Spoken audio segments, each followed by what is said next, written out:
Je suis méga vénère. Est-ce qu'on m'entend? Complètement à l'arrache, je vais vous dire pourquoi. Ok.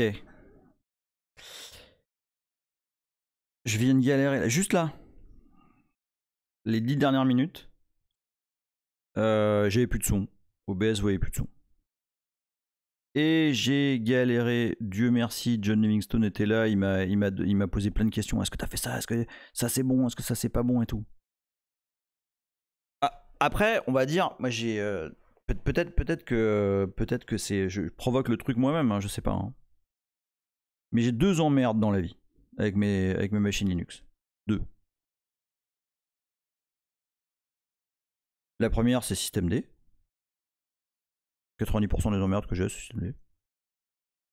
Et 10% restant, plus audio. Voilà. C'est quand même ouf. C'est systématique. Alors après, on me dit oui, mais parce que voilà, tu mets de la mauvaise volonté, non, non, non. Non, Lénard, tu es un gros tocard. Je remets la mire. Je vous laisse extrapoler. Ok. Ça me rend ouf. Non, en plus je suis là pour de vrai, hein, je suis super vénère et tout parce que j'ai même rebooté, tu vois. Je me dis bon bah vas-y, c'est pas grave. Windows Style, il se passe des trucs. En plus non parce que je voyais le micro dans le vue contrôle machin. Bon, j'essaie de me calmer parce que pour de vrai je suis vénère là. Ça m'a gavé parce que vraiment j'ai cru, je me suis dit bon voilà c'est nickel, je vais leur dire qu'il n'y a pas de son et que pas ce qui se passe. Voilà. Bon bref. Voilà. Alors vous savez quoi? C'est pas fait exprès hein. Vraiment, c'est qui Wood 42 qui me dit que je suis beau maintenant et que j'étais moche avant? Dis donc. On va se calmer ou quoi? Ouais pour de vrai c'est qui? Alors, bon, attends, je vais backlog là parce qu'il il se passe des trucs. Là. Bonsoir Emile, je voulais te remercier pour tes streams. Je passe une semaine un peu moisie et ton stream de ce soir est une petite bouffée d'air frais. Bah écoute, avec plaisir, je vais essayer de me calmer. Non, c'est Touffe, sans déconner. Ah non, ah oui, c'est Bluetooth. Non, parce que je connais aussi un Touffe. Ah oui, bah toi t'as le droit. Non, Bluetooth il a le droit. Il a des passes droits, Bluetooth. On a eu des histoires et tout. Attends, je vais regarder quand même. C'est la première fois que tu viens ou pas, Bluetooth? J'ai pas l'impression d'avoir vu ton nick. Ou alors tu venais en scrud. Attends, oh là là, il y a du monde là. Qu'est-ce qui se passe là? Attends. Bon alors, Corwin 166, aka Keltoune qui va venir faire des blagues. Ah, j'ai toujours pas le. C'est con ça. Ah oui. C'est con si ça manque. Surtout quand il y a Keltoune dans la place. Sonic Boom, le truc il icône d'un c'est classique effet démo présentation. Oui, alors d'habitude, je sais que tout ça a l'air vachement à l'arrache, hein, mais en fait j'ai un petit truc antenne, tu vois, où je mets. Attends, en plus j'ai même pas bien centré ma caméra. Voilà. Où ça dit qu'est-ce que je dois faire avant et tout. Même ça me dit même de prendre une bouteille d'eau, tu vois. J'avais oublié. À cause de ce connard là. Mais qui. Non mais ouais, mais parce que ça m'énerve quoi. Alors en plus le pire, vous avez vu, ce soir là j'ai prévu de parler de portabilité. Justement. Alors, c'est pas de chance parce que j'avais déjà prévu de parler de lui. Mais là, ça peut être pareil. Alors, Keltounet qui me demande est-ce que j'ai essayé d'éteindre et rallumer. Eh ben ouais. J'ai juste le premier truc que j'avais fait, je me dis bon ok, ça se trouve c'est l'interface USB machin, je débranché le micro, j'ai branché le micro. Et oui, d'où le chapeau rouge. Mais voilà, non, pas trop, parce que je sais pas si je peux avoir des emmerdes et tout avec ça. Ah ça y est, ça y est, il y a des clips. Merci Yastromo. Bah ouais, mais bon voilà, c'est pas possible quoi. Bon, je suis calme. Donc ouais, c'est ça. Ce soir j'avais prévu et j'ai prévu. J'ai prévu. Alors du coup, par contre, j'ai dû relancer mes trucs à l'arrache. J'espère que j'ai rien merdé là. Bon, il me manque plein de choses de mes applis habituelles, mais ça c'est pas grave. J'espère que j'ai rien merdé de ce que je dois vous montrer. Ça c'est là, ça c'est là. Bon, ça devrait aller. Au pire, je le fais en live. Hein. Donc, la dernière fois, pendant le premier épisode, je vous ai parlé un peu d'histoire de NetBSD, des origines. Je vous ai montré, alors du coup je l'ai plus là parce que comme j'ai rebooté, hein. Je vous ai montré un boot et une arbo de 2.11 BSD. Donc pour ceux qui n'ont pas vu le premier épisode, ça vaut le coup. Parce qu'on se rend compte que les choses ont pas forcément fondamentalement changé depuis. Bon, si, il y a eu pas mal de modifs, mais pas mal d'améliorations, etc. Mais bon, on est quand même pas très très loin des origines. C'est pour ça que moi j'aime bien. Autant j'aime pas quand je lis des tweets ou des documents, machin, avec étoile BSD, ça fait ci, ça fait ça. Étoile de BSD, ça existe pas. BSD, ça existe plus. Okay. Aujourd'hui, il y a NetBSD, FreeBSD, OpenBSD, Dragonfly BSD, plein. Mais étoile BSD, ça veut rien dire. Okay. Il faut nommer le système par son nom. Et en l'occurrence, NetBSD est un héritier de BSD Unix. Le vrai, l'unique, l'original. Voilà. Et donc la dernière fois, on a vu booter, on a vu des sources de 2.11 BSD. Le vrai, l'unique. Et donc on a vu des trucs rigolos. On a vu que par exemple le kernel était configuré avec Internet désactivé. Par exemple. Voilà, je vous invite à voir l'épisode numéro 1. Et il y a un truc avec lequel je vous ai bassiné la dernière fois sur l'épisode NetBSD numéro 1, c'est la portabilité. J'ai pas arrêté de parler de portabilité.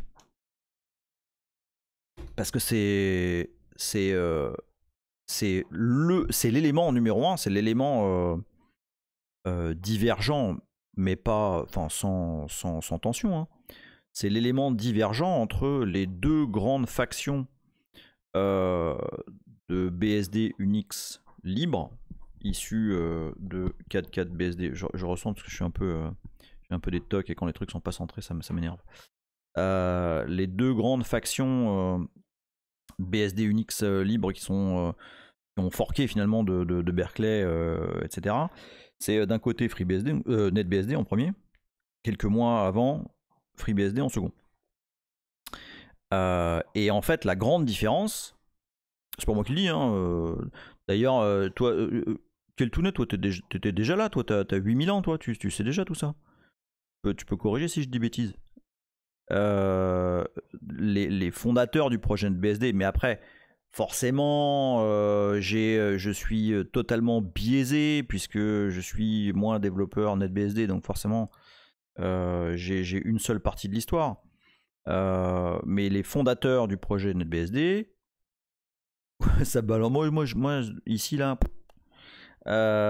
les fondateurs du projet NetBSD disent clairement que la grosse différence, c'est que NetBSD a voulu perdurer dans l'aspect multiplateforme et rester un peu dans un mode de recherche / universitaire, etc.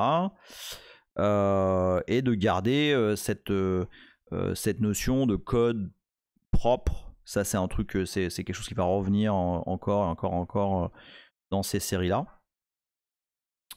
Non, c'est pas l'OS des vieux, c'est pas vrai. Ardo Hardress qui dit concept intéressant, l'OS des vieux, c'est pas vrai, c'est pas vrai. Ah ouais, merci Johnny Livingstone. Ouais, un nouveau pad. Parce que comme quand je commence à mettre les doigts dedans, ça devient difficile de vous suivre. Du coup, John Livingstone, comme je vous l'ai dit plusieurs fois, a l'amabilité de prendre les questions et de me les mettre dans un pad comme ça si j'en rate. Bon, attends, il y a Bluetooth qui a déjà subscribe tier 1. Lui, il arrive, 10 minutes de live. Ouais, vas-y, c'est cool, j'aime bien. Il a taillé les nards, j'aime bien. Subscribe tier 1. Putain, merci. Merci Bluetooth. Ça fait bien plaisir. Déjà, numéro 1, ça fait plaisir que tu sois là. Et numéro 2, ça me fait bien plaisir que tu te sois subscribe. Direct, ça fait plaisir. Attends, je lis. Ok, pour l'instant, il n'y a pas de questions. Il y a une question de là que je vais prendre tout à l'heure quand on va se loguer, enfin quand on va directement aller sur la machinette. Vous savez quoi? Quand j'ai démarré la série NetBSD from scratch, je me suis dit je vais avoir 10 pélos. C'est impossible que j'ai plus de monde qu'avec la série Linux from scratch. Et là on démarre, ça fait 12 minutes, on est 57. Mais au top, hein. Franchement, ça me fait super kiffer. Attends, bon, The Raoul, subscribe with Prime. Mais vous êtes magnifique. Mais pour l'instant, j'ai fait quoi? J'ai dit de la merde sur les nards, donc manifestement ça marche. Ça c'est cool, ça je vais noter. Hein. Pour les prochains coups, tu démarres direct, tu mets une photo. Parce que, en fait, j'avais une autre idée. Mais, je pense que ça passe pas. Légalement, je pense que ça passe pas. J'allais prendre la tête de Monsieur L et puis faire des trucs avec. Mais je me suis dit, non mais ça passe pas. Je vais me prendre soit un procès, soit un truc. Donc j'ai lâché l'affaire. Donc j'ai été dans la subtilité. 63. Alors attends. Vas-y, je vais continuer. Donc alors il paraît qu'il mange ses crottes de nez. on m'a dit ça au dernier FOSDEM. Ouais. Et bon alors je parle pas encore de ses mœurs, hein, mais ça monte ou pas? Je vais monter à 63. On est. On a ailleurs. Oh. Bon bah non, il y a Yves qui est là. Mais je l'ai pas vu arriver. Attends. Et déjà là, regarde, 14 minutes. Hype train is close et tout. C'est ça, en fait. La recette, c'est ça. Faut que je prends un cum, je le démonte pendant un quart d'heure et boum, hype train, sub et tout. Mais il est où Yves? Je l'ai pas vu arriver. Vous êtes sûr qu'il est là? Merde. Attends, regarde, il y a un hype train là qui est en train de. Qu'est-ce qui se passe? Attends. Hype train incoming. Ok, attends. Les nards buzzwords. Mais non, mais écoutez, je ne fais rien. Je dis juste. On n'a même pas encore parlé de trucs techniques. De hype train. Attends, hype train. Qu'est-ce qu'il dit? 4 minutes. Il y a un compte à rebours. 69%. Un sub, gift, use bits. Je peux donner des. Ah ouais, attends, ouais, Stallman. Je ferai un truc sur Stallman. J'ai toute une réserve de, de trucs à dire sur Stallman aussi. Mais bon, en tout cas, on en reparlera. Je vais en garder. Je vais garder des trucs un peu salaces pour la prochaine fois. Pour les prochaines fois, parce que j'en ai plein, vous imaginez bien. Ok.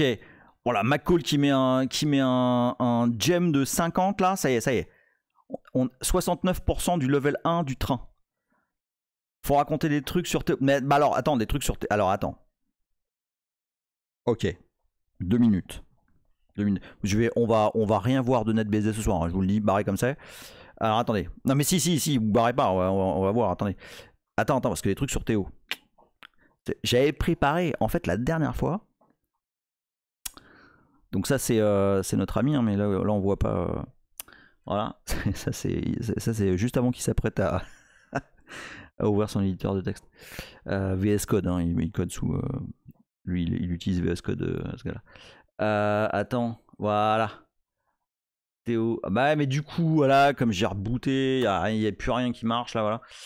Attendez, je vous le mets vite. Vous savez, la dernière fois. Non, mais attends, c'est un tout petit dossier. Tout petit dossier là. Hein. Et en plus, je fais ça propre. C'est le site de Théo. Hein. J'invente rien, je balance rien. C'est du. Voilà. Et alors, c'est le mail de GTFO. En fait, j'avais prévu de vous le montrer la dernière fois parce qu'on n'a pas eu le temps.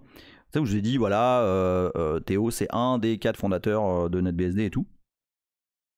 Et alors, regardez. Alors, bon, là, il dit, voilà, tout ça, c'est les archives et tout. Tout ça, c'est les mails où ils ont été très très méchants avec moi. Nan.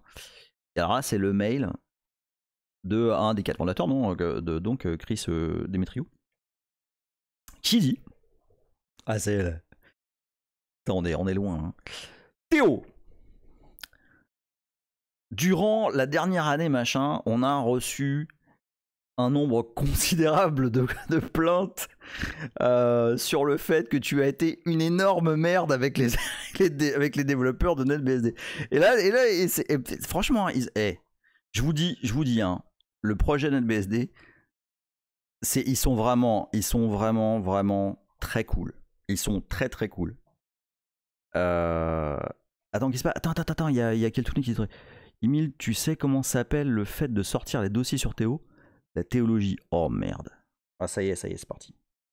N'écoutez... Non, parce que là, je vais perdre des auditeurs. Je suis sûr qu'à chaque blague de Keltounet, je perds du monde. Ça, c'est obligé. Deuxième bouton rouge. C'est quoi ça ? Non, c'est parce que je peux... Ah oui. Ouais, mais alors attends, là. Hey, tu sais quoi, Sonic Boom ? J'ai eu tellement d'emmerdes avec le son, là. Je vais pas mettre de trucs, mais oui, effectivement, t'as raison. La prochaine fois, je vais me prendre un. Je vais mettre une autre source là, machin, desktop sound et tout, puis je le ferai. Mais là, je vais toucher à rien, parce que c'est un peu. J'ai bougé des sliders pour avoir du son ce soir, là, puis ça marche. Mais je vais toucher à rien. Ah, puis alors, ça continue. El Bartoletti qui dit depuis, OpenBSD est devenu une théocratie. Non, mais alors attendez. Je vais. Alors, autant j'ai une vendetta personnelle contre l'homme au chapeau rouge, autant je compare absolument pas les deux personnes. Enfin, j'ai Théo. Moi, j'ai jamais vraiment participé au taillage ou quoi que ce soit. C'est quelqu'un qui est effectivement humainement très critiquable. Sa façon d'interagir avec les utilisateurs et les développeurs est peut-être parfois plus dure que celle de Linus. Maintenant, voilà, enfin, faut comparer ce qui est comparable, quoi. Le mec, il a pas fait un serveur audio à moitié foireux, quoi. Ni un système d'init qui fait 200 gigs. Voilà. Il a travaillé sur les trucs que la première personne ne comprendrait même pas après plusieurs années d'études. Donc, on n'est pas sur le même créneau. D'accord. Tiens, je vais rester sur le big term là tant qu'on est là. Je vais arrêter de... Ah putain, on voit plus le terme et tout. Oh là là là là, c'est une catastrophe. Ah oui, parce que j'ai rebooté, donc forcément, il n'y a plus rien là. Alors où il est mon terme? Ah c'est vraiment, je suis pas content là. C'est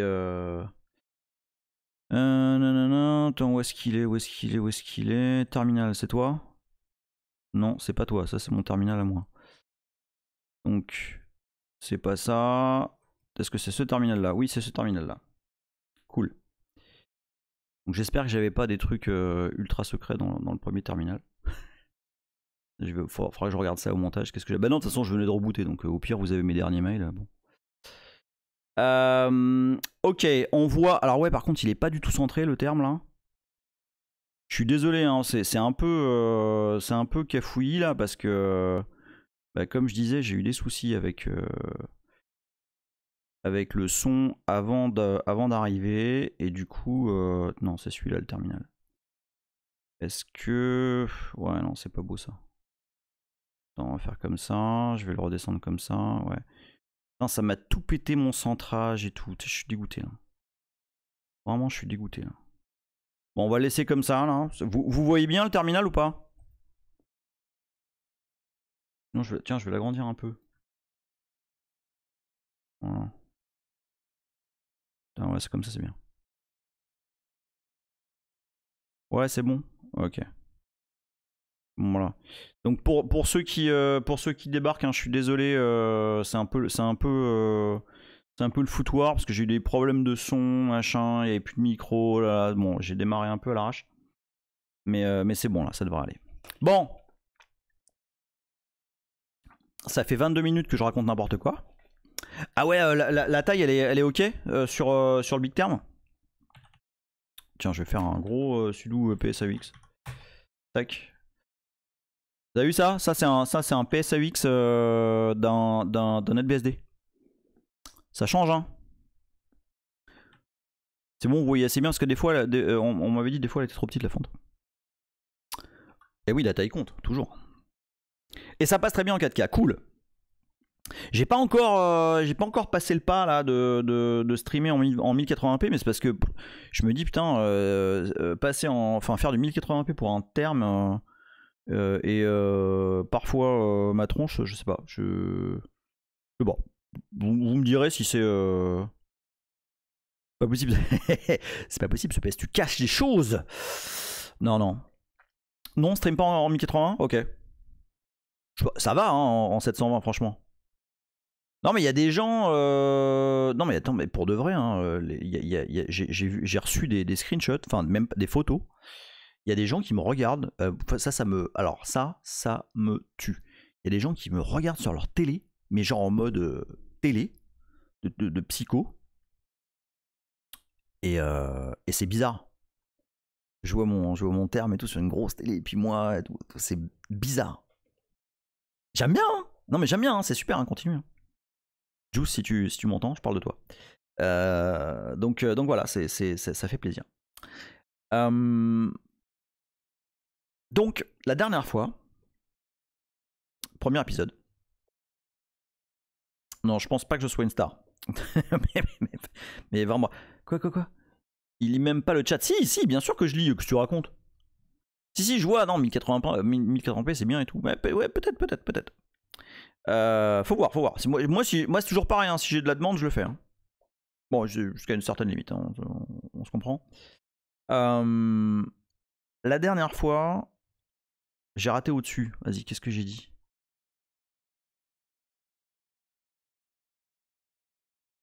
Oui, la taille compte. Non mais je sais, hein.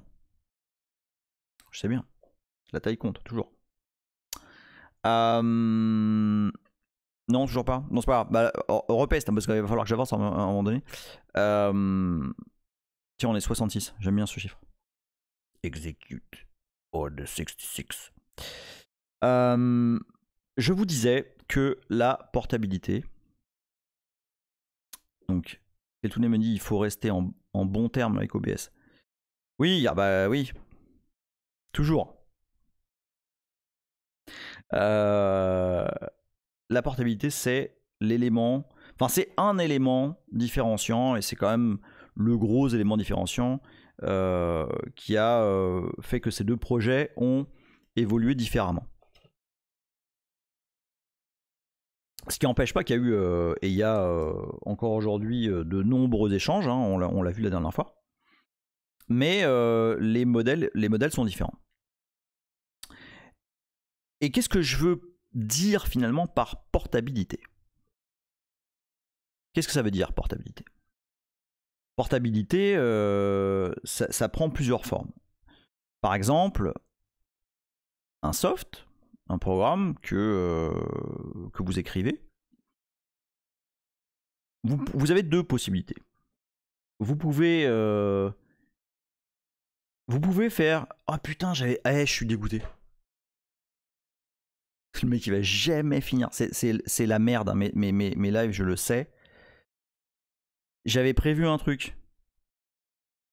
Et à cause de cette énorme raclure, bon je tairai le nom, je l'ai pas fait, regardez.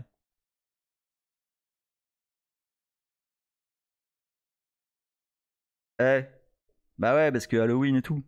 Je l'avais prévu et tout. Normalement, je devais apparaître comme ça. Je vais essayer de faire le live comme ça. Alors, c'est pas très agréable, hein.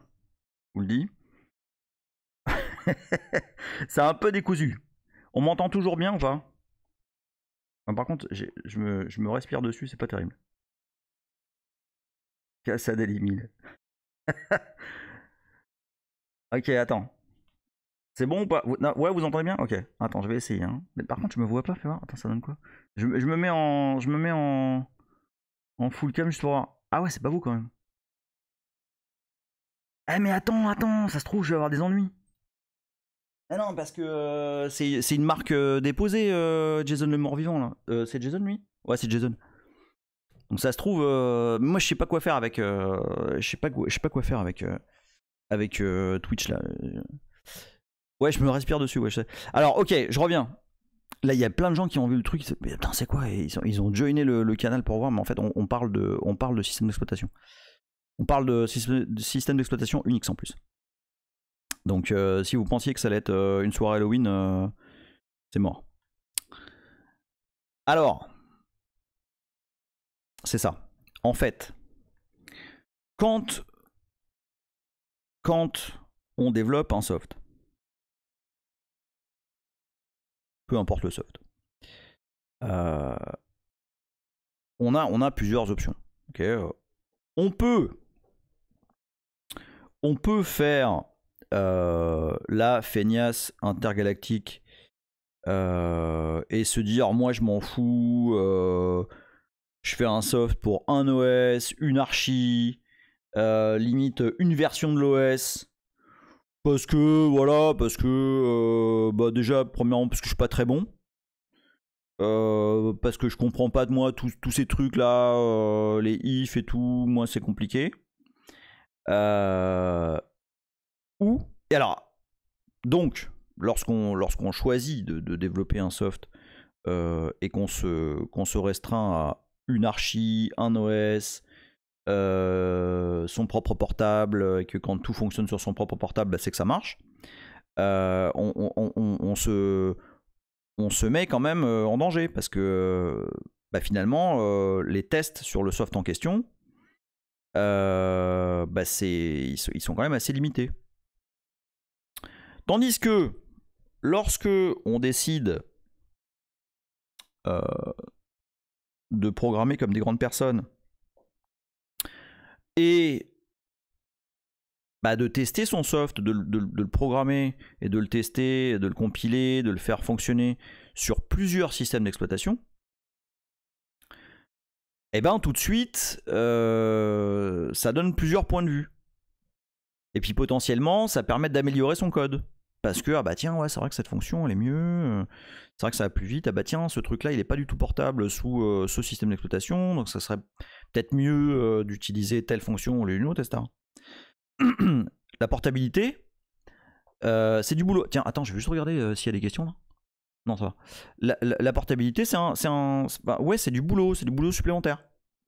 Mais en même temps, c'est également une récompense assez importante, dans le sens où bah, personnellement j'éprouve un plaisir relativement important quand je sais que mon code compile, fonctionne, etc. sur plein d'archis. Il m'est arrivé d'avoir, de découvrir des bugs de soft que j'ai fait, en particulier Packaging, sur des plateformes qui étaient, que j'avais pas essayé au début, et bim, c'était, j'ai découvert des memory leaks, par exemple, qui n'étaient pas visibles, ou en tout cas qui posaient pas de soucis sur l'OS sur lequel je développais initialement, à savoir NetBSD. Donc c'est important. Enfin, en tout cas, je pense, moi, que c'est important. Attends, il me dit, Michael R dit, l'autre côté moins sympa de la portabilité, et que si tu veux faire des trucs toujours portables, tu dois prendre le plus petit dénominateur commun entre les OS, et donc ça peut vite être limitant sur ce que tu veux faire. Oui et non. Et là, bah, du coup, effectivement, je quote Kill Tooney, If Death for the Win. Je veux dire, Et là encore, c'est du boulot. Et je parle en connaissance de cause. Je vais vous prendre l'exemple d'un package que je maintiens plus, mais que j'ai porté. C'est Conky. Vous connaissez Conky, truc qui affiche CPU, RAM, machin, les process, tout, qui est super tunable pour faire un desktop de kéké là. Vous connaissez Conky? Tout le monde connaît Conky ou pas? Ou je vous montre un screenshot là. Conky c'est super, hein. Enfin c'est vraiment, moi j'ai Conky, voilà. Ah Corben qui dit je suis Conky. Ça me plaît, c'est beau. Tu vas combattre avec Eltounet? Hein? Ça va être bon ça. If Dev for Windows, oui absolument. Ouais tout à fait. Oh la vache, Eltounet, tu mets la barre super haut quoi. Eltounet qui dit Conky, je t'adore.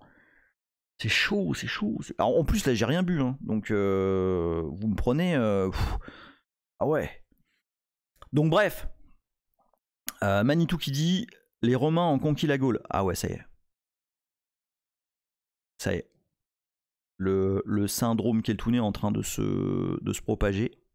Je sais pas comment. On est 76. Donc alors voilà. Donc alors il est il est possible que le syndrome Keltounet soit je sais pas. Ça appelle, je sais pas. Le virus se spread. Donc voilà, conquis.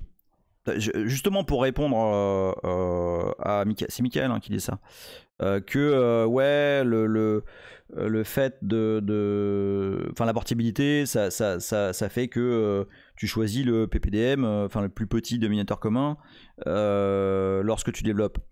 Alors j'ai patché, enfin il y a des patchs à moi dans Conquis. Et alors effectivement il manque des trucs, enfin certains syscalls ou certains trucs dans NetBSD qui a sous Linux, qui a pas forcément sous FreeBSD, ou oui, ou pas sur Open, ou etc. etc. Putain, et on est à 78 là. Je sais pas ce qui se passe. J'ai l'impression que plus je dérive, et plus il y a du monde. Ça se trouve, il y a une espèce de canal parallèle. Il dit, eh, viens voir, il y a un mec, il dit n'importe quoi. Et puis il part dans tous les sens. C'est censé parler de système d'exploitation, nanana. Et en fait, il raconte. T'as l'impression qu'il est rebou, en fait, non? C'est bien, tu vois, c'est drôle. En plus, il a des mecs dans le canal qui font des blagues toutes pourries. Enfin, voilà. Donc, bah, ces fonctions-là, et je quote Keltounet, ces fonctions-là, bah, je les ifdef, c'est tout. Ifdef tel système d'exploitation, tu rajoutes la fonctionnalité XY. If undef nanana, une autre fonction. Enfin, c'est pas si compliqué hein, de faire du code. En plus, à l'époque, quand je dis à l'époque, c'est il y a quoi, peut-être une dizaine d'années ou peut-être un peu plus, mais c'était pas simple de faire du multiplateforme parce que il fallait avoir les plateformes en question. Et potentiellement, ça faisait du bruit, il faisait chaud. Bon. Aujourd'hui, franchement, avoir 3 machines avec 3 OS ou 4 ou 5 différents, même sur votre desktop, c'est que dalle. Enfin, une machine avec un CPU, c'est rien quoi. Oui, effectivement, Keltounet me dit demande à Miod ce qu'il en pense. Donc Miod Valad qui est développeur OpenBSD et qui a une collection de vieux tromblons chez lui qui sont absolument. Enfin, moi j'adore, hein, je suis fan, hein, j'adorerais avoir autant de machines qu'il a. Mais aujourd'hui, enfin, tester votre code sous Linux, FreeBSD, OpenBSD, NetBSD. Même SunOS, merde, c'est comment déjà le nouveau nom, enfin, la dernière mouture là, de SunOS là, qui est fait par ah putain, je m'en rappelle plus. Non, beaucoup plus récent que Solaris. Non, c'est justement, c'est pas Solaris. SmartOS, oui, exactement, Nils. SmartOS, c'est ça. Non, IllumOS c'est encore. Non, IllumOS, IllumOS il porte bien son nom. IllumOS c'est. IllumOS, j'ai participé un peu à IllumOS. Les mecs ils ont envie de faire des trucs, mais mais ils sont un peu illuminés. D'où le nom. Mais non, SmartOS, ça fonctionne pour de vrai. Et c'est utilisé par Joyent, une boîte extrêmement intéressante, Joyent. Alors, ils ont été rachetés par Samsung. Bon, ça donne pas grand chose depuis, mais bon, en tout cas, Joyent, jusqu'à preuve du contraire, c'est une très bonne boîte. Et en particulier chez Joyent, eh bien, il y a une personne qui s'appelle Jonathan Perkin, qui travaille là-bas, qui est committeur NetBSD, en particulier sur Package Source, et qui, en plus particulier, est la personne qui maintient, enfin c'est le mainteneur officiel aujourd'hui de Packaging. Je lui ai passé la main il y a quelques années parce que j'étais trop occupé, j'arrivais plus à suivre, et il a fait un boulot absolument fantastique sur Packaging depuis, donc voilà, la boucle est bouclée. Alors qu'est-ce que ça raconte là? Non mais mieux, ok. 3 heures sur un desktop, t'es gentil, mais moi je suis sur Vista. Ou alors non, ouais, mais alors après, moi les problèmes qui ont, les gens qui ont des problèmes de main, après c'est pas, enfin voilà, j'y peux rien moi.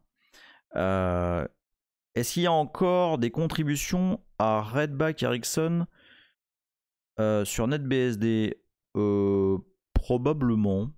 J'avoue, alors, pour être tout à fait sincère avec vous, je suis un petit peu moins investi dans le projet aujourd'hui que je ne le fus.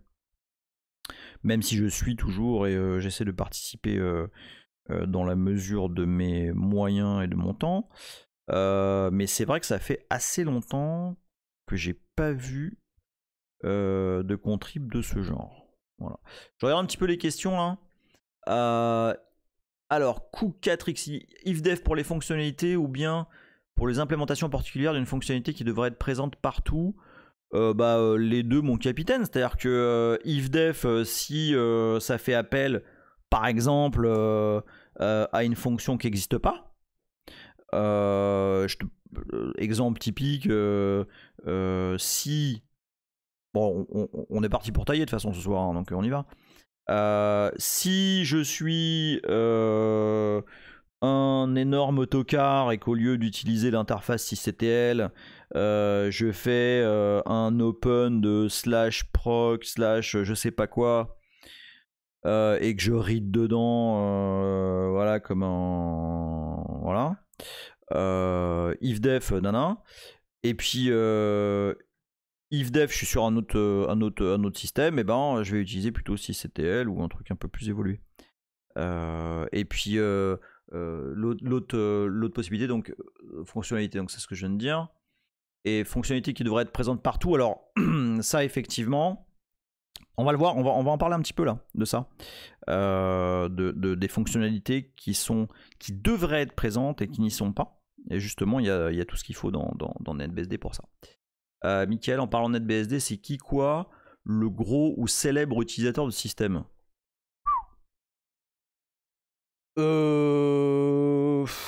Écoute, la célébrité c'est quelque chose de tout à fait relatif. Je te dirais que me concernant, ou en tout cas les personnes que moi je vais considérer célèbres, ce sont des gens qui ont participé à la naissance d'Unix tel qu'il est aujourd'hui, de l'internet donc, et par conséquent pour moi les anciens de NetBSD qui continuent à utiliser ce système, pour moi sont des gens célèbres, sont des gens à qui on doit tout quoi. Ok, c'est bon pour les questions. Allez, on va parler un petit peu là de portabilité justement. La dernière fois, on s'est baladé un petit peu dans les sources, qui par défaut on met ça dans USR-SRC, mais ça pourrait en réalité... non, moi je suis pas célèbre, moi je fais des trucs là, mais je suis pas célèbre. Donc les sources se trouvent dans USR-SRC, mais comme je vous ai dit, on est 85. Non mais vous êtes sérieux? J'ai peur de parler de technique là maintenant parce que je vais commencer à montrer des trucs et puis là les gens vont se casser parce qu'on fait plus de blagues ni rien quoi. Sonic Boom qui dit les célébrités c'est tous ceux dont on n'entend pas parler. Bah ouais. Bah ouais. Mais enfin je vous invite à... Parce que c'est rigolo ça. Je vous invite à regarder la liste des contributeurs, des développeurs au système NetBSD et de voir un petit peu ce qu'ils ont fait dans la vie. Vous risquez d'être surpris. Il y a des gens qui ont fait des choses assez poilues. Corben, tu es le Corben de BSD, on est d'accord? Enfin, de NetBSD en l'occurrence. Ok, donc je vais vous montrer essentiellement deux choses ce soir. Je vais vous montrer ce que ça signifie la portabilité. Oui, Emile, c'est ton vice-président qui te parle. T'es sérieux? T'es vice-président du projet maintenant? J'ai vu passer les élections, mais j'ai pas. Je t'avoue, je participe moyennement. Pas. Ça fait très très longtemps que j'ai pas voté. Je suis pas un mec qui vote, moi. Ah la vache! Ah putain, félicitations, Corben. Bah voilà, donc nous avons. Bah tiens, hey, vous vouliez une célébrité? Bah voilà, dans le canal, on a Corben. Qui est donc vice-président du projet NetBSD. Ça me fait très très plaisir que tu sois là. Eh ouais, eh ouais! On représente ou pas? On représente. Alors, en fait, il vient voir si je raconte de la merde ou pas, hein. C'est tout. Hein.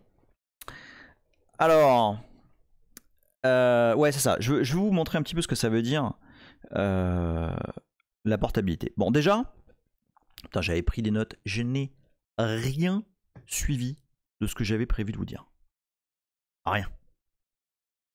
Déjà, Grids from Beertech. Bah oui, alors ça y est là. Ça y est, c'est parti. Bon. Déjà, je vais vous montrer un truc. Vous savez, la dernière fois, je vous ai montré donc NetBSD comme FreeBSD démarre avec un système d'init qui fait appel à ce qui s'appelle RCNG, qui est un système de script d'init extrêmement évolué et de toute beauté. Ces scripts importent une sorte d'include, si on veut, un script de haut niveau qui s'appelle rc.subr. SUBR pour subroutine. D'accord? Ce script-là est importé par notamment RC, enfin tous les scripts un petit peu évolués dans NetBSD, dans FreeBSD, et il me semble dans OpenBSD une version un petit peu différente. Dans ce fichier, en etc rcsubr, que vous pouvez tout à fait visualiser, télécharger dans n'importe lequel des source trees des projets BSD, mais évidemment je vais vous suggérer en numéro 1 NetBSD. Eh bien ce sont plein de fonctions helper en shell. Ok, par exemple une petite fonction de check yes no. Hein, on a toujours eu besoin à un moment donné d'avoir une fonction qui vérifie si on dit oui ou non, mais sauf que ces fonctions là sont extrêmement bien implémentées. Ce que je veux vous dire par là, tiens voilà, reverse list, print the list in reverse order. Qu'est-ce qu'on a de sympa là? Attends, il y a vraiment des petites fonctions très cool. Hein. Check PID file, hein, parse the first line of PID file for a PID, nanana. Check process. Enfin, il y a vraiment tout un tas de petites fonctions très très cool là-dedans, et notamment les fonctions de démarrage des services qui sont extrêmement bien écrites. Qu'est-ce que je veux dire par extrêmement bien écrite? Alors évidemment, c'est tout à fait personnel. Ok, c'est absolument opinionated, comme on dit en anglais. Et j'ai un avis parfaitement subjectif sur la question. Ce que je vais vous dire, alors je vais juste prendre le lien que j'avais préparé. Pouf, pouf. Je me demande s'il n'est pas déjà là. Ouais, il est là. Ce que je veux vous dire, c'est que ce genre de script, il n'est pas pris à la légère. D'accord ? Souvent, lorsqu'on lit des papiers qui vantent les mérites de systèmes d'init moderne, il y a le fait que oui, mais alors, quand le système de démarrage il est articulé autour de script, bah, les gens font n'importe quoi. C'est pas propre parce que tout le monde implémente les choses à sa façon, etc.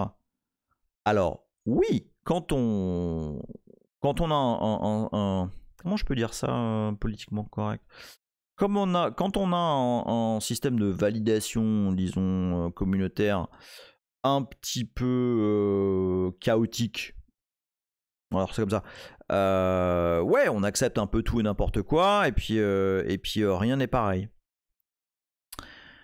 Mais dans NetBSD, les choses sont un petit peu plus rigoureuses. Hein.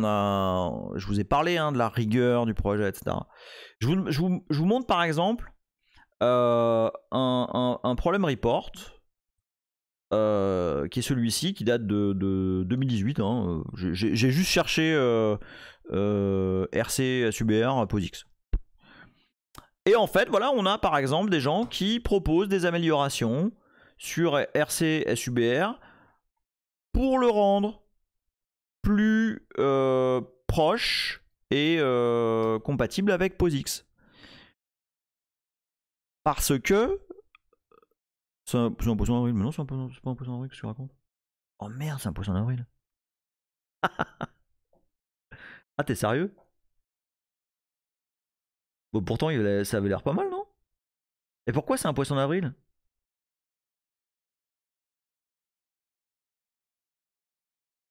Il est pourri ton poisson d'avril? Ah bon, ok.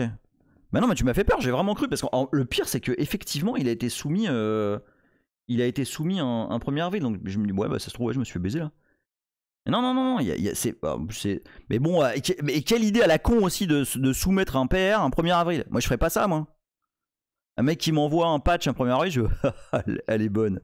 Alors ouais, soi-disant, j'ai segmentation fold dans Pegajit. Ouais, 1er avril. Ouais, il déconne, puis je close. Non mais, bah oui, en plus, bah oui, bah, oui, mais ça a du sens. Franchement, vous lisez le texte, ça a du sens. Donc bref. Et ça y est, vous essayez encore de me faire partir. Hein. Donc d'abord c'est Corben. Puis là, je vois qu'il y a le Tounet qui se prépare là. Donc bref. Ce que j'essaie de vous dire. Entre deux dérives. Ça semble pas un poisson même, mais t'as la phrase. Ouais, c'est vrai que du coup tu m'as mis le doute là. Néanmoins, alors, admettons, Microsoft envoie des patchs de 1er avril tous les mardis. Ouais, bah oui. Admettons que c'est un poisson. Mais je pense pas parce qu'il y a des follow-up. Regarde.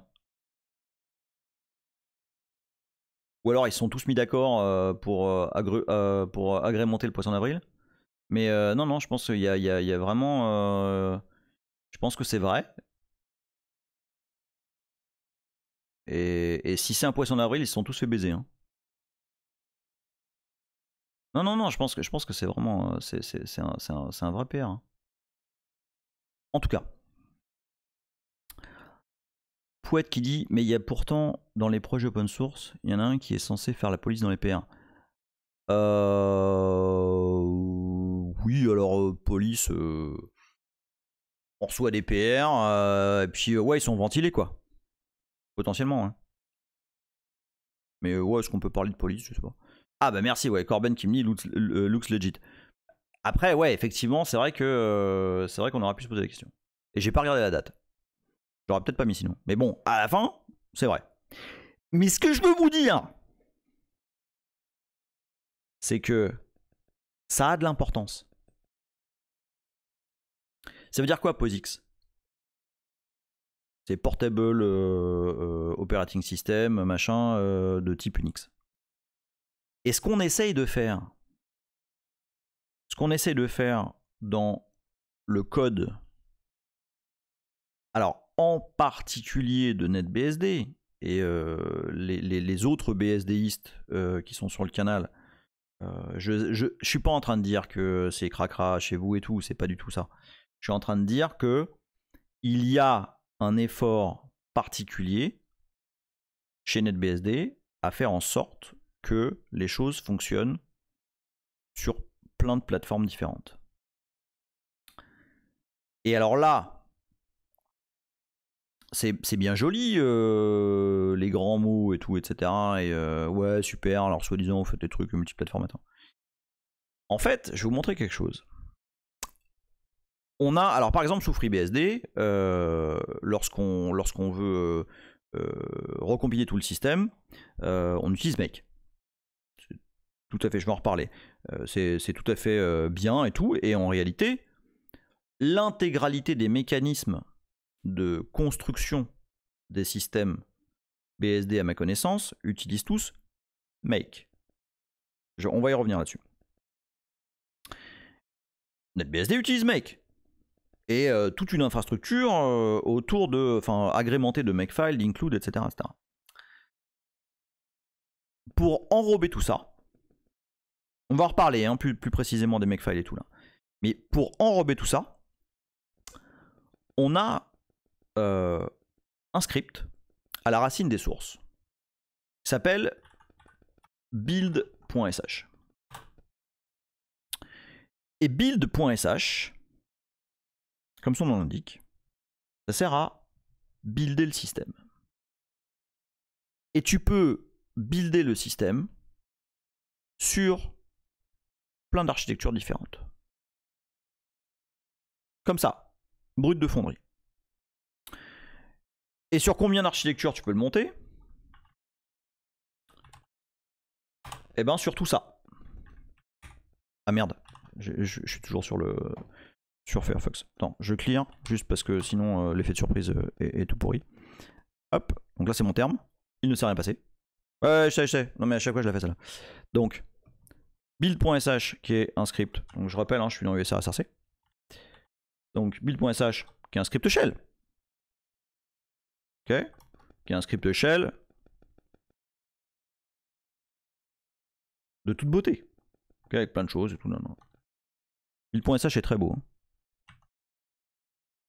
Ouais, je fais une autre parenthèse. Je suis là. Ouais, je fais une parenthèse ou pas? Ouais, je fais une parenthèse.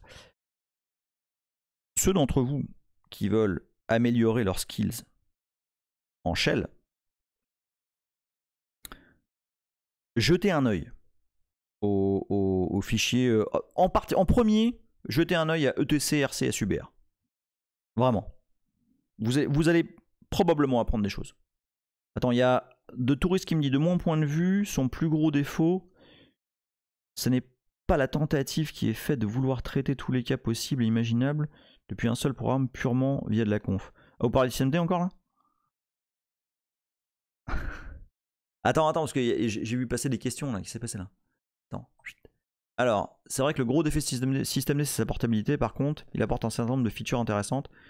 Pourquoi personne n'a fait un système des like en termes de features mais portable? Ouais, alors je vais pas faire de ce live un réquisitoire pour systemd.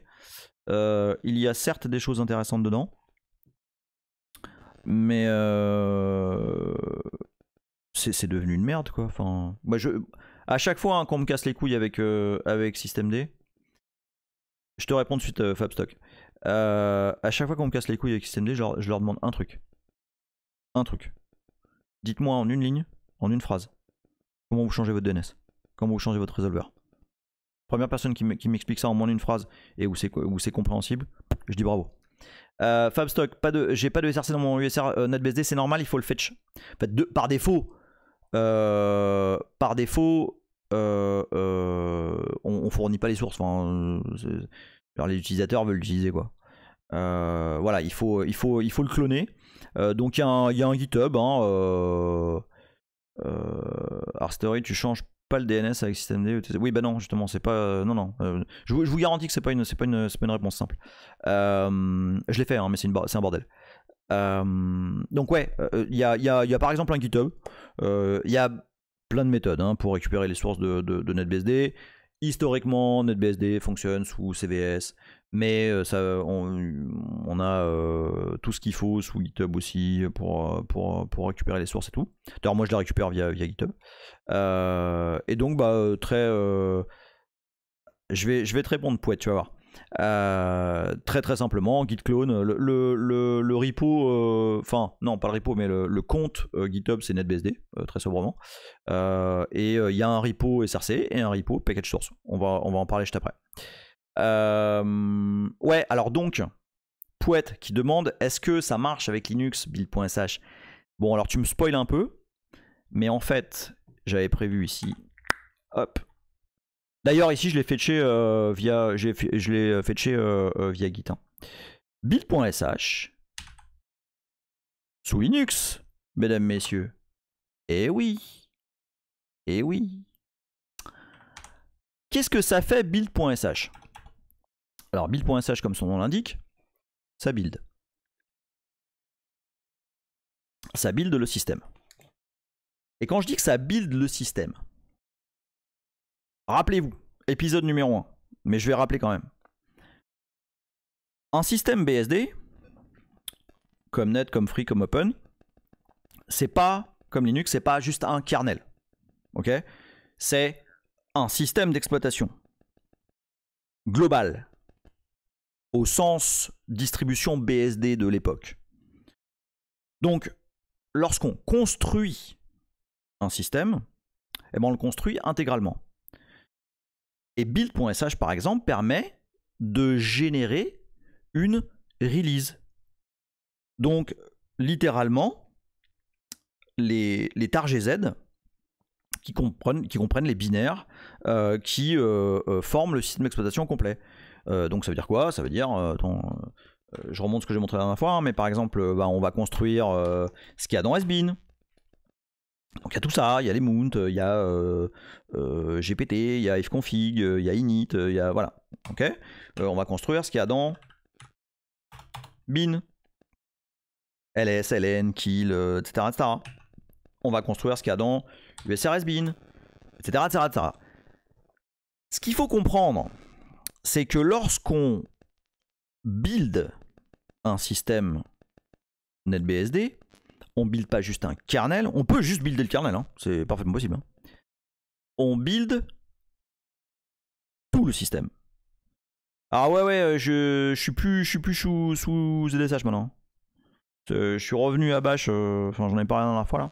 M'a saoulé ZSH. Trop gros, plein de trucs, enfin ça m'a saoulé. J'ai un Bash avec un truc. J'en parlerai une autre fois de ça. Parce que j'ai fait quelques contributions là-dessus. Alors ouais, attends, il y a des questions. Pouette. Ah ouais, il est. Alors du coup, je réponds, c'est pas grave. Hein. De toute façon, ça fait déjà 1 heure, hein, vous êtes habitués. Ouais, donc mon terme. Donc ce n'est plus ZSH, c'est Bash avec un truc qui s'appelle powerline.bash. Qui est un projet français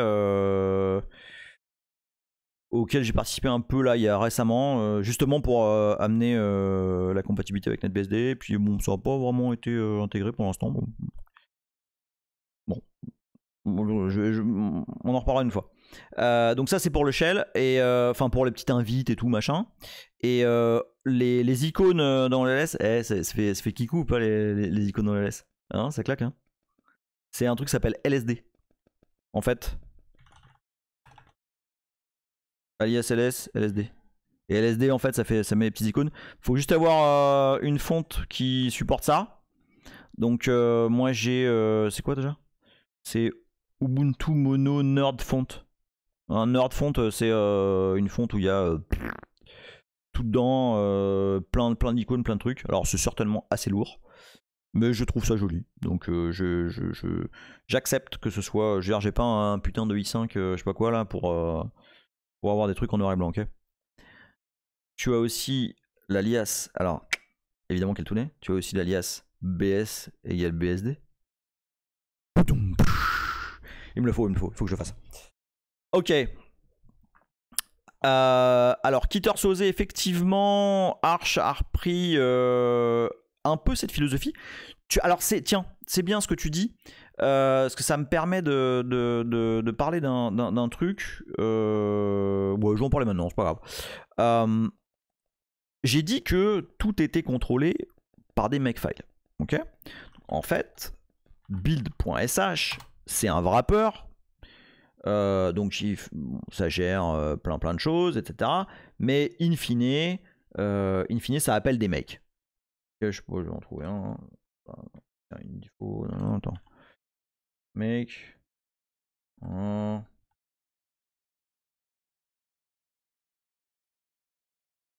Bon, après, c'est un wrapper, hein, donc ça appelle peut-être make à travers d'autres makes. Bon, voilà, là, typiquement, là, il y a du make, là. Voilà, make partout. Bon. Un système BSD au sens large, BSD Unix au sens large, mais NetBSD en particulier, est construit avec des makefiles. Et en fait, donc, quand je dis que c'est construit, c'est tout. Hein. C'est pas juste le système de base. C'est tout. Même les packages, c'est construit avec des makefiles. Et en fait, tout ça lit un fichier qui s'appelle etcmk.conf, dans lequel, alors il est tout jeune, hein, cette machine virtuelle elle est toute récente, donc j'ai pas mis grand chose dedans, il n'y a pas beaucoup de packages ni rien, mais c'est bien parce que comme ça vous le voyez un peu à la naissance. Et bah par exemple, dans etcmk.conf, je mets makejobs égale 3 parce que j'ai 2 CPU et je veux builder en parallèle. Et on a un outil qui s'appelle CPUCTL. Je parlerai de la cohérence des outils de NetBSD une autre fois. Qui permet de voir par exemple les CPU qu'on a sur la machine. Donc j'ai 2 CPU. Donc je mets 3. Comme ça je suis sûr de les cartonner à chaque fois que je fais une compilation. Donc ça permet de faire de la compile en parallèle. Et puis ça c'est parce que je veux une option, mais ça on en parlera probablement une autre fois. Je pense pas que j'aurai le temps. C'est une option que je veux ajouter au package Vim. Et je veux supporter Python dedans. Voilà. Naïvement, hein, très naïvement, je pensais qu'on allait parler de package source ce soir, mais voilà.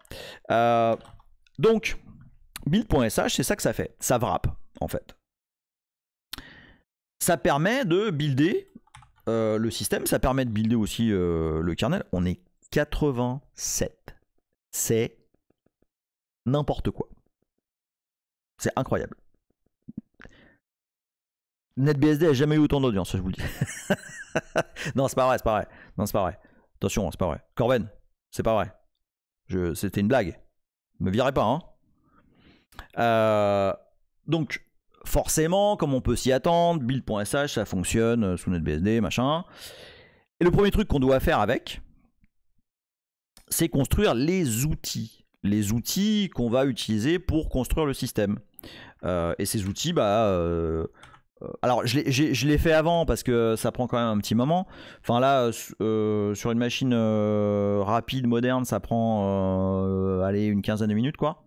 Et ben dans mon là il y a un répertoire obj qui a été créé enfin quand j'ai lancé la compilation des outils, et on a des outils qui sont les outils nécessaires à la compilation. Donc voilà, on a NBHawk en fait qui est Hawk, on a tout ça c'est GCC, machin, enfin tous les trucs qui servent à builder le système, d'accord? Hop, Pouette qui a subscribe pour 2 mois. Putain, merci Pouette. Merci. En plus, vraiment c'est cool parce que je vois, ça me fait immensément plaisir quand c'est des gens que je connais pas évidemment, qui trouvent ça cool et tout. Mais quand en plus c'est des gens que je connais, ça me touche encore plus. Je sais pas vous dire, c'est une forme de... Je sais pas, c'est une reconnaissance que je trouve...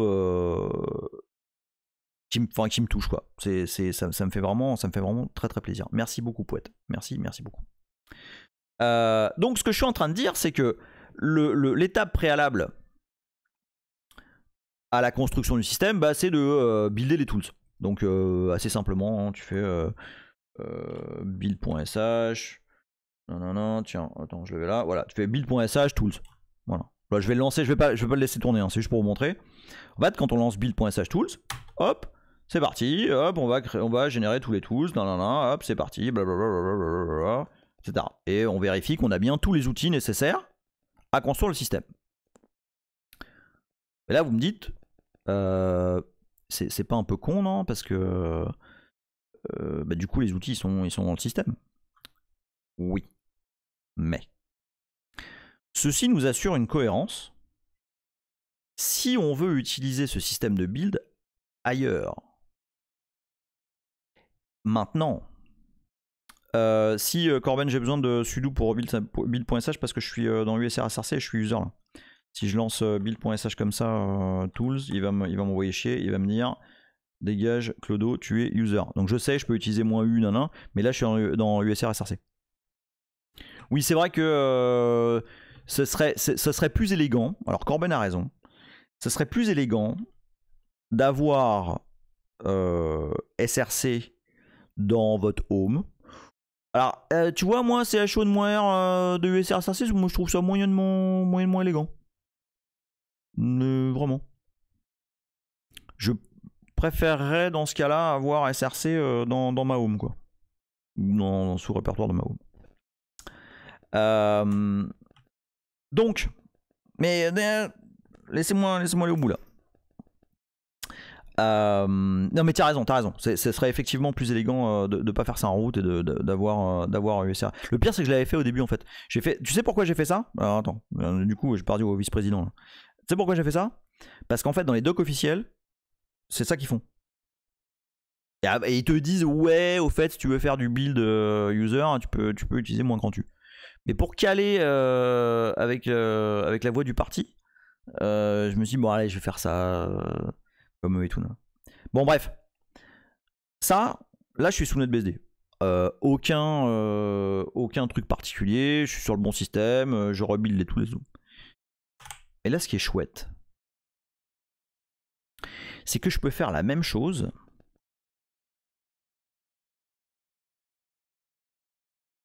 sur une machine. Attends, je vous montre quand même. Là je suis sur une machine Linux. Non alors arrête là. Ok. Et ben build.sh il fonctionne de la même manière. Oh les flags là c'est pour enfin c'est vous regardez le -L par -J c'est pour le nombre de processeurs qu'on a, hein, c'est l'équivalent de make jobs. -U c'est parce que je suis user. -M ça c'est rigolo. C'est l'architecture sur laquelle je veux builder. Et là je pourrais mettre autre chose quand même des 64. Hein, je pourrais mettre i386, je pourrais mettre une autre archi. Et donc je vais builder les tools. Donc pareil, je vais le lancer juste pour que vous voyez, mais je vais l'arrêter. Hop, et là c'est parti. Hop, on construit les tools. Et vous voyez ça? Est-ce que vous vous rendez compte? Alors maintenant, 2 secondes. Est-ce que vous vous rendez compte de la beauté? Ça, c'est du code qui fonctionne sous Linux, sous NetBSD, sous OpenBSD, sous FreeBSD, sous TrueBSD, je sais pas quoi, sous... ça fonctionne. Alors je sais plus si c'est le cas pour build.sh, mais on a des bouts qui fonctionnent sous Windows. Non mais c'est quand même un truc de ouf. Genre on a... Et alors là, regardez, parce que là je l'ai fait tout à l'heure. Bon, ça prend 10 minutes, mais bon, je l'ai fait quand même. Je l'ai fait avant, histoire de pas niquer du temps là. Et là, qu'est-ce que j'ai dans mon répertoire obj machin? Attends, qu'est-ce que c'est? Voilà. Attends, c'est lequel? C'est lequel? Je sais plus. Lien, machin, 80. Ah, c'est parce que j'ai. Ah oui, parce que j'ai rebooté en plus entre temps. Ah ouais, bah c'est ça. J'ai rebooté, je suis plus dans le même. Attends, tac, c'est celui-là. Voilà. Et donc là, j'ai quoi? Regardez. J'ai absolument tous les outils pour recompiler tout un système NetBSD, mais sur une machine qui n'est pas une machine NetBSD. Alors du coup, par contre, alors je vous explique ce qui s'est passé. Donc ça, je l'ai compilé tout à l'heure. Ok, donc 5.4.0 machin 88. Mais sauf qu'entre temps, j'ai rebooté. Et donc, mon système n'a plus le même kernel. Donc là, en fait, quand je rebuild les tools, il me crée un autre répertoire. Donc, je vais dire que, alors je crois que c'est moins grand T, que les tools sont dans obj, je vous le dire, 88 machin. Et là, je vais tenter quelque chose. Kernel égale générique, tiens. Tu me les as trouvés? Ouais. Alors, écoutez-moi là. Parce que là, c'est la grosse classe. Je suis sous NetBSD, ok? Tac, tac, tac, tac, tac. Je veux recompiler un kernel. On peut le faire de différentes façons. On peut le faire à l'ancienne. Donc à l'ancienne, 6, arch, AMD64, AMD64, conf. Et là on fait config le nom du kernel. Donc j'ai copié, j'ai fait un bet cp netfs générique qui est le kernel de base. NetFS pour NetBSD from scratch. Okay. Et là la procédure c'est sudo config netfs. Voilà. Ça prépare les dépendances qu'on a déclarées dans le fichier du noyau. Je vais pas passer trop de temps là-dessus, je pense qu'on va faire un truc à part entière là-dessus. Mais c'est juste pour vous montrer comment on compile un noyau à l'ancienne. Voilà, netfs machin, là on fait make depend comme ça. Voilà, et ça marche pas du tout parce que je suis pas root, voilà. Voilà, ça fait dependencies. Et après, une fois qu'on a compris, mais Corben arrête de me spoiler. C'est ce que j'allais faire. C'est pour ça que j'arrête pas de dire à l'ancienne depuis tout à l'heure. Donc là, le mec, le vice-président, il vient me spoiler mes lives, quoi. T'as pas honte? Alors, bon, parce que ça va être un peu long hein, si je le laisse faire. Donc, boum, j'arrête. Et puis, après, une fois qu'on a toutes les dépendances machin, on fait sudo make, et puis voilà, on build le kernel. Bon, ça c'est old school, voilà. Ça marche, hein, c'est absolument pas interdit. Mais la méthode stylée, machin, justement pour avoir quelque chose de bien sous contrôle, bien portable, etc. c'est d'utiliser toujours la même chose, le fameux. Voilà, mais c'est bon, Keltounet. Je sais, je le fais en route, machin, je vais mourir en enfer. Mais c'est ce que montre la documentation officielle, donc j'ai voulu me mettre en ligne avec. Bien mal m'en fait, et la prochaine fois je ferai tout en user. Donc, build.sh, kernel égale netfs, comme je vous ai montré, c'est une copie du kernel générique.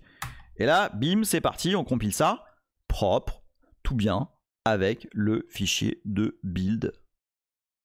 Avec le script de build qui sert également à builder tout le système.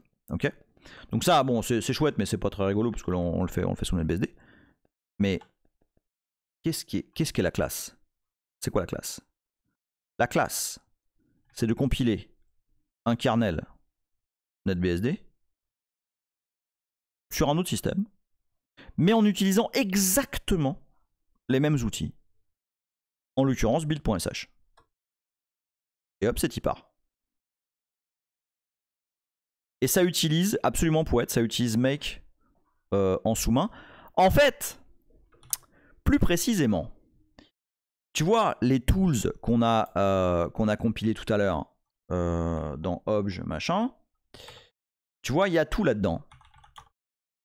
Et en fait, c'est pas... Alors, parce que make, tu sais bien qu'il n'y a pas un make. Il y a GNU make. Et puis il y a BSD make. Et BSD make, celui de FreeBSD, celui de NetBSD, celui d'OpenBSD sont pas pareils. Ils diffèrent très peu. Mais ils sont quand même pas tout à fait pareils. Et là, en fait, on a NB GMake, qui est le GMake, donc GNU make mais qui va fonctionner pour builder les trucs de NetBSD. Et puis on a NBMake, qui est réellement le make de NetBSD. Pour être sûr qu'on n'a pas de soucis à la compile, qu'on a les mêmes bons outils. Vous comprenez la rigueur du truc? C'est qu'on a deux systèmes d'exploitation différents et on peut builder un système d'exploitation complet avec le même système, avec le même script, avec la même infrastructure de compilation. C'est un truc de ouf. Enfin, moi, ça me tue. Et encore, là, je vous parle uniquement de la construction du système d'exploitation. Mais en fait, ça va bien plus loin que ça. En fait, les packages, c'est encore un truc d'une autre dimension. Parce que là, je suis en train de builder... tiens, je vais le faire pendant que je cause là. Je vais builder un kernel. Donc, attends, est-ce que je l'avais copié ou pas? Je sais plus, je l'avais copié. Où je suis là? Non mais vas-y, me saoule pas. Tac, donc 6, arch, AMD64, conf. Je l'avais copié ou je l'avais pas copié? Ouais, je l'avais fait aussi, NetFS. Ouais, hop. Non, encore un. C'est là. Ouais. Donc, au lieu de générique, je vais mettre NetFS. C'est juste pour mettre un nom différent, quoi. Et donc là, boum boum, j'utilise les outils que j'ai buildés tout à l'heure, ok, qui vont me permettre de builder, de compiler un noyau NetBSD sous Linux, mais en utilisant strictement les mêmes outils. Hop, c'est y part. Voilà, je le laisse tourner. Donc ça c'est pour le système. Donc déjà, c'est pas mal la classe, parce que ça veut dire que si vous avez une machine qui est un énorme patator, parce que c'est là où vous jouez, ou je sais pas quoi, comme moi là, ma machine de travail, workstation, où j'ai mes trucs de boulot, etc., bah c'est un Linux, voilà, parce que c'est plus facile, parce qu'il y a tous les outils qui fonctionnent, etc. Essentiellement parce que souvent les outils sont pas prévus pour NetBSD ou FreeBSD. Ça ralentit pas le stream, hein, des fois? Non, ça va. Ouais, c'est ça. Donc par exemple, exemple d'utilisation, bah voilà, ma machine là, elle a vachement plus de patates que mes machines NetBSD serveur machin. Bon bah du coup, si je veux rebuilder un kernel, je le fais ici. Voilà, simplement parce que là, ça me permet de mettre moins J5 pour utiliser les 4 CPU à balle. Et puis bah du coup, ça va plus vite. Et ça, ça a un intérêt limité. Parce que c'est uniquement pour reconstruire un kernel ou un système, quoi. Mais on a beaucoup mieux que ça. Alors, attends, qu'est-ce que vous dites là? Imagine le gars qui arrive maintenant en Matrix. Alors, si quelqu'un arrive maintenant, qu'il sache qu'on est simplement en train... écoutez la phrase. On est en train de recompiler un noyau NetBSD sur une machine Linux. Ni plus ni moins. Facile, hein? Est-ce qu'il y a des questions que j'ai pas vues? Ah oui, Michael R, 78 SK/proc aussi sous NetBSD. Alors, oui. Avant, par défaut, ça y était pas. Maintenant, je pense que par défaut, ça y est. Attends, je vais juste changer de Tmux, enfin de screen de Tmux pour vérifier s'il y est. Ouais, mais ça y est, ouais. Parce que, bah voilà, y a tellement de trucs de sagouins qui ont été faits dans plein de programmes divers et variés qui utilisent /proc pour voir des trucs, le CPU, info, machin, que finalement on a cédé, puis voilà, on a un /proc avec des infos dedans pour satisfaire la plupart des softs qui utilisent ça. Donc la réponse est oui. Donc là, donc c'est moi, enfin, quand je parle de portabilité, je parle de ça. Je veux dire, on est en train littéralement d'utiliser un autre système d'exploitation pour builder un autre système d'exploitation. On est dans la schizophrénie la plus totale. Maintenant, l'intérêt, il est entre guillemets unilatéral. Le système de package de NetBSD, alors il est initialement c'est un fork d'il y a très très longtemps. Quand je vous dis qu'on s'échange des trucs, c'est pas un vain mot. Le système de package qui s'appelle package source, PKGSRC, est un fork des ports de FreeBSD. Les ports de FreeBSD et package source fonctionnent de la même façon, c'est-à-dire que, bon, en tout cas à première vue, c'est-à-dire que bon, lui je vais l'arrêter parce que je sais pas pour combien de temps il en a, mais ça me fait chier parce que ça fait souffler mes ventilos pour rien. Allez, on arrête. C'est juste que je vais vous montrer package source. Hop. C'est, comme son nom l'indique, un système de package source.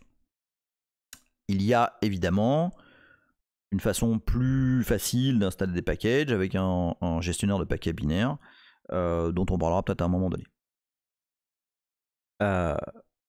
Lorsqu'on veut avoir un petit peu plus de comment dire, de tuning dans ces paquets, alors s'il y a des utilisateurs de Gentoo ou d'anciens utilisateurs de Gentoo, ça va pas leur être étranger, et ben on peut builder ces packages, d'accord? La grosse différence qui existe entre les ports de FreeBSD et package source, je rappelle donc qu'il y a un fork initialement, c'est que package source, comme l'intégralité du système NetBSD, est un framework qui a été pensé, et là on s'accroche, on ouvre les yeux et on savoure. Package source est un système qui a été pensé pour être multiplateforme. Multi-OS, multi-CPU forcément, mais multi-OS. Ça veut dire quoi? Ça veut dire qu'avec le même arbre de source, enfin de package source, je peux builder de la même façon, de façon parfaitement cohérente, les mêmes packages pour je ne sais plus exactement combien de plateformes. Je vais essayer de trouver. Hein. Parce que du coup, je n'ai plus les chiffres. Platforms. Supported. Platforms. Là, je vais vous demander... Attends, BSD, machin, package source, voilà. Hop. Je vais vous demander un petit peu d'imagination. Ça dit comment utiliser. Moi, c'est pas ça qui m'intéresse. Alors, ok, tiens, je vais vous partager Firefox. Ouf. Donc, les plateformes qui sont évidemment comme des tier 1, c'est vraiment les plateformes qui sont focus en numéro 1, c'est NetBSD. Le fameux Solaris, alors ça c'est pas un hasard, hein, c'est simplement que y a des gens qui travaillent pour SmartOS, enfin pour Giant, qui sont aussi des mainteneurs NetBSD et en particulier package source, Linux et Darwin. Et là c'est pareil, c'est parce que Jonathan fait des packages pour Darwin. Mais ça supporte également tout ça. Ok? Ça veut dire quoi? Ça veut dire que vous pourriez avoir un cluster de build de packages qui va builder tous ces packages pour plein d'OS différents. Et vous allez utiliser un outil. Une façon de faire. Imaginez que vous pilotiez vos Red Hat, Debian, whatever Linux que vous avez, puis d'autres OS, machin, etc. avec un outil, un type d'outil. Ok? C'est ça que vous permet, entre autres, package source. C'est d'avoir une cohérence absolue. Et quand je dis cohérence, c'est que tout à l'heure, je vous ai dit que par exemple, on va y revenir en détail hein, sur package source, son fonctionnement, etc. Mais tout à l'heure, je vous ai dit qu'on pouvait piloter les options de compilation des paquets dans un fichier etc mk.conf. Et ben, ces options, vous allez les rendre cohérentes à travers toutes vos plateformes. C'est-à-dire que si moi là tout à l'heure j'avais dans mon mk.conf j'avais mis une option pour que Vim se compile avec Python, et ben j'aurais exactement les mêmes options de compile pour toutes les plateformes pour lesquelles j'utilise package source. C'est quand même assez classe. C'est hyper cohérent. C'est-à-dire que vous avez 4 systèmes d'exploitation différents. Bah, les 4 systèmes, vous savez exactement quels sont les flags que vous utilisez pour tel soft. Alors je parle de Vim, mais ça peut être votre serveur de mail, ça peut être... peu importe. D'accord? Vous pigez ce que je suis en train de dire là? Vous pigez l'intérêt du truc? Enfin, c'est quand même assez pété quoi. Et donc cette fois je vais pas me faire engueuler.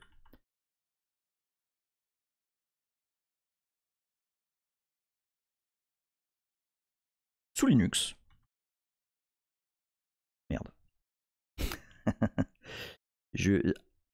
Il faut que j'installe un plugin qui bascule tout seul de fenêtre. Parce que à chaque fois je me fais avoir. Donc là, donc ici, je suis sous NetBSD. D'accord? Ici, je suis sous Linux. Et je suis dans une arborescence, package source, sous Linux.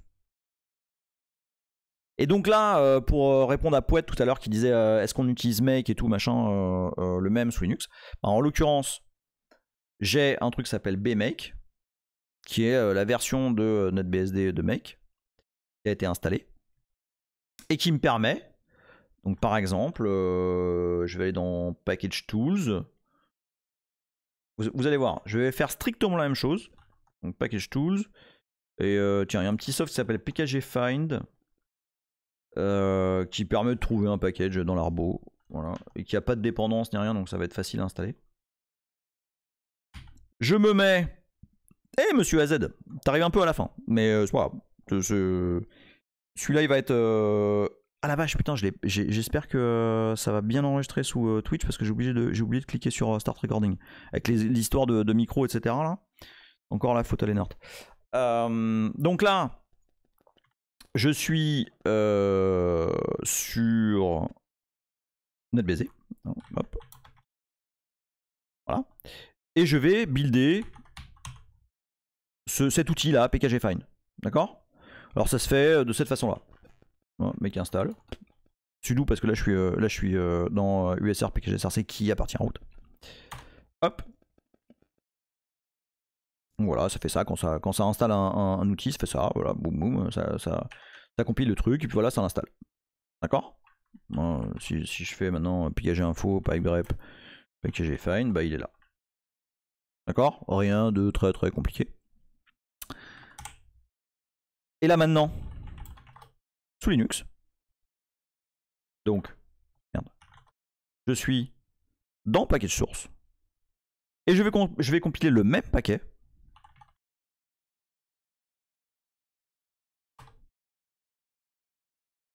Oh putain, ouais, non, alors lui il va m'installer la terre entière. Ouais, bah non, alors non. Voilà, c'est relou. Je l'arrête. Attends, on est bien dans le pkgfind là? Ouais. Ah mais non, pas pkgin.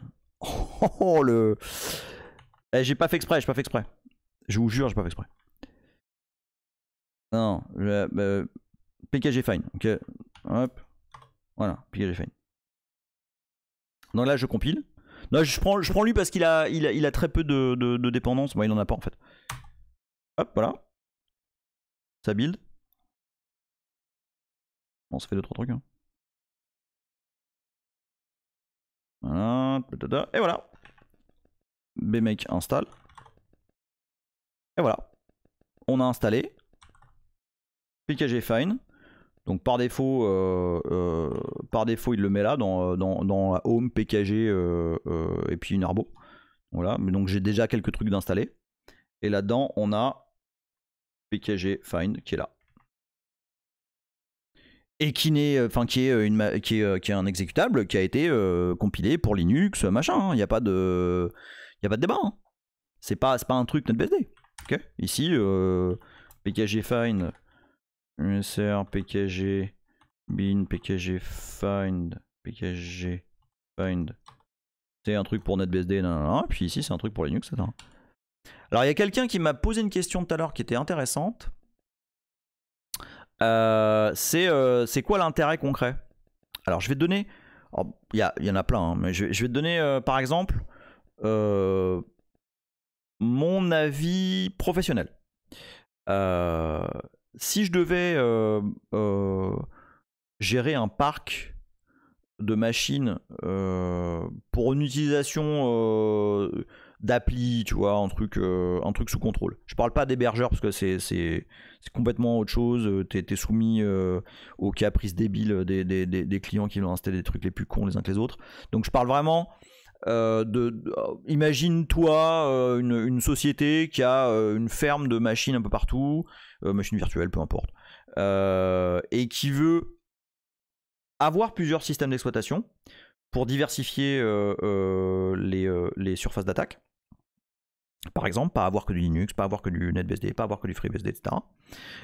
Mais par contre, avoir une cohérence stricte sur les softs qui tournent. Voilà typiquement un cas d'usage de package source où tu es certain que tous les softs vont avoir la même version, les mêmes options, les mêmes flags de compile, etc. etc. Voilà un cas d'usage. Je vais répondre aux questions et on arrête parce que ça fait 1h30. Classiquement, les vidéos de plus d'1h30, elles ont très peu de succès sur YouTube. Et celles-là, enfin les vidéos from scratch, elles ont vocation à être sur YouTube aussi. Enfin, si le record va fonctionner sous Twitch, j'espère. Keltounet, LLVM, Clang, vous en êtes où?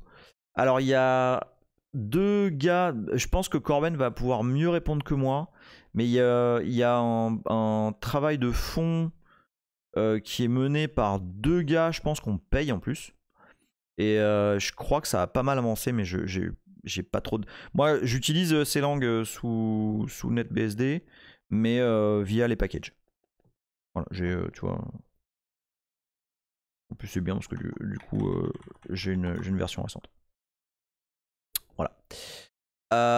Yestromo, 1h20 de live sans intervention des dogos, je suis inquiet. Oui, moi aussi. Putain, tu as raison. J'ai un peu peur là. Je pense que ma femme les a enfermés en bas pour pas qu'ils viennent me faire chier justement. Ils sont où? Sonic Boom, pareil, ils sont où Tarzan et Boulette? Donc Tarzan et Boulette, c'est mes chiens. Boulette, c'est la petite nerveuse et Tarzan, c'est le gros. C'est un malinois. Flat Minimis, donc quel cas c'est pratique on a le plus besoin? Voilà, bah, c'est ce que je viens de dire. Franchement, hein, j'aimerais bien. Je pense dans un taf idéal là en ce moment là. Parenthèse, j'ai pas de taf là, en ce moment. C'est aussi pour ça que j'essaye de ramasser un peu de thunes via les lives. Vraiment un taf idéal là. Ça pourrait être une boîte qui monte je sais pas, une solution from scratch et tout. Et qui veut avoir quelque chose de assez sûr, assez cohérent. Et donc gérer ces paquets de façon homogène. Hein, vous comprenez l'intérêt de l'homogénéité comme ça? D'avoir un système de paquets, one packaging to rule them all. C'est quand même beau ça. Tiens, je lis Corben qui dit au sujet de Clang sous NetBSD, on a payé 2 développeurs pour améliorer et débugger Clang. Petras. Ah oui, c'est ça, c'est Camille et Michael. Voilà. Donc on a tout juste scratché la surface, encore une fois, de ces 2 fabuleux frameworks que sont build.sh, de façon générale les sources du système, et package source. On va creuser un petit peu plus la prochaine fois. Mais bon, c'était rigolo et puis on a vu plein de nouveaux trucs. On a été super nombreux, franchement. Vous me faites triper parce que j'aurais jamais cru avoir 70 personnes sur un live NetBSD. Donc vous êtes beaux. Merci à tous, merci pour vos questions, elles sont vraiment super. Ayastromo, hormis les aspects tech purs, as-tu prévu de parler de l'organisation du projet NetBSD? Choix stratégique, élection, etc. Tiens, c'est pas mal ça. On pourrait peut-être faire un truc. Tiens, bah, du coup, t'es dans la merde, Corben. Ça te dirait pas de faire un guest avec moi là sur l'orga du projet? Expliquer comment ça marche, effectivement, les élections, les machins, comment tu deviens développeur, comment on va le temple Jedi kidnapper des gens à leur plus tendre enfance pour qu'ils deviennent développeurs NetBSD. Ouais, on en cause avec grand plaisir. Donc ouais, non, c'est une bonne idée. Donc voilà, j'espère que ça vous donne envie, j'espère que vous comprenez. Vous commencez à saisir la différence de point de vue, la différence de philosophie qui existe entre ce type de système. Hein, pour ceux qui suivent hein, l'avancée du live et en particulier les parallèles avec les anciens systèmes BSD, etc. Comment on a gardé quand même une certaine fierté, propreté, cohérence dans le développement et comment tout ça n'est pas juste n'importe quoi, géré n'importe comment. Voilà, mesdames, messieurs, encore une fois, merci beaucoup de m'avoir suivi. C'est toujours un énorme kiff, surtout sur des sujets comme ça. Pour ceux qui me voient sur YouTube, si tant est que j'arrive à uploader cette vidéo sur YouTube, je vous invite à liker, à lâcher des comments, à vous subscribe, etc., etc. Je suis encore assez loin du nombre de subscribers nécessaires pour faire de la thune sur YouTube, donc si vous pouvez vous subscribe, c'est cool. Et puis, probablement à samedi. Attends, samedi, il me semble qu'on a une teuf. Bon, je vous confirme ça. Mais normalement à samedi. On va certainement refaire du C samedi. Et mercredi prochain, épisode numéro 3 de NetBSD from scratch. Bonne nuit à tous. Merci. Gros bisous. Ciao.